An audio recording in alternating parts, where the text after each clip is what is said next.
So today's job is in a very beautiful part of George. You can see there's monster fig trees and gum trees here up against the mountains. But this palm is the trouble. The palm is causing issue back here. The concrete in this basin is breaking from the width of the palm, and it's 15-20 meters tall, not too tall, but it's going to be messy and we cannot hurt the garden, so it should be an interesting job. So the drop zone is extremely small and I have wind coming in from this direction, so every time I throw a piece it tends to get blown around. So I've been using the tail of my rope as kind of a slacked zip line to help guide the pieces down. Sometimes it works and sometimes it doesn't, but it is protecting the garden from most of the damage. As you all know, dried palm leaves love to blow around in the wind. So, not having the best luck, but the best I can do. Whenever it's not blowing too hard, I try and lawn dart them down. But as you can see, they don't fly straight. So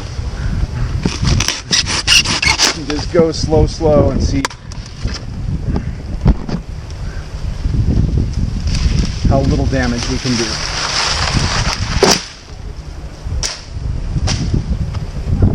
Dead leaves. I'm picking 3 green fronds at a time, bunching them together, putting along a lowering line of some sort. This, I just happen to be using the tail of my own line, but you can use a separate lowering line, which is probably what you should be doing. But with all the teeth on these, they tend to stick pretty well. This way I'm getting 3 per shot.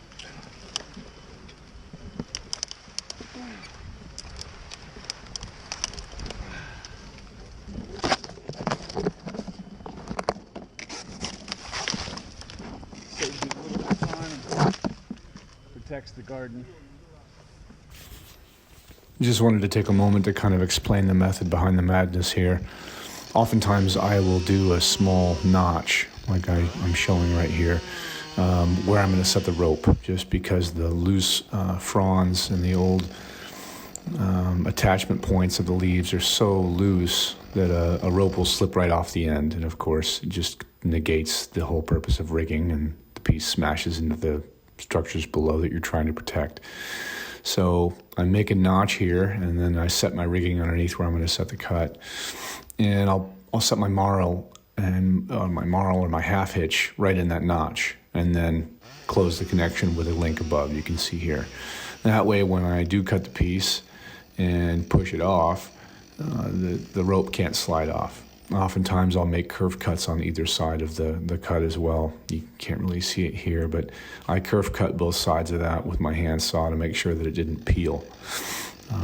Here's another example. On this piece I actually do 2 notches instead of 1, just because I like the way that it felt on this piece. This piece was so dry I wasn't certain that 1 notch was going to work. So I just did 2 small notches and then set my rigging from there and lowered the piece down. Just a tip out there for any of you guys doing palms, especially if they have old fronds on them. Make certain that you put some sort of a notch, even if it's just 1, for your rope so it can't slide off. And the other thing I like to do on these is do more of an open face notch. You can see I'm doing here instead of a conventional.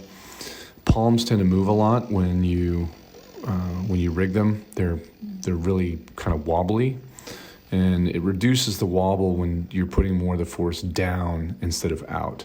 So that open face hinge allows the hinge obviously to travel further before it snaps off, and the piece falls down instead of out and down with a conventional notch or a Humboldt.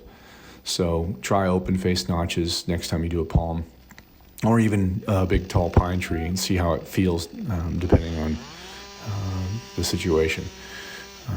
But you can see here I'm setting a block with kind of a long lead because I wanted to make sure that the piece wasn't going to hit my feet. Here in Africa, the guys just hold the rope. They're not very good at letting it run. I'm still working with them, but that way I had a countermeasure set so that I wouldn't get my feet smashed. Anyway, thanks for watching. Enjoy your day, everybody.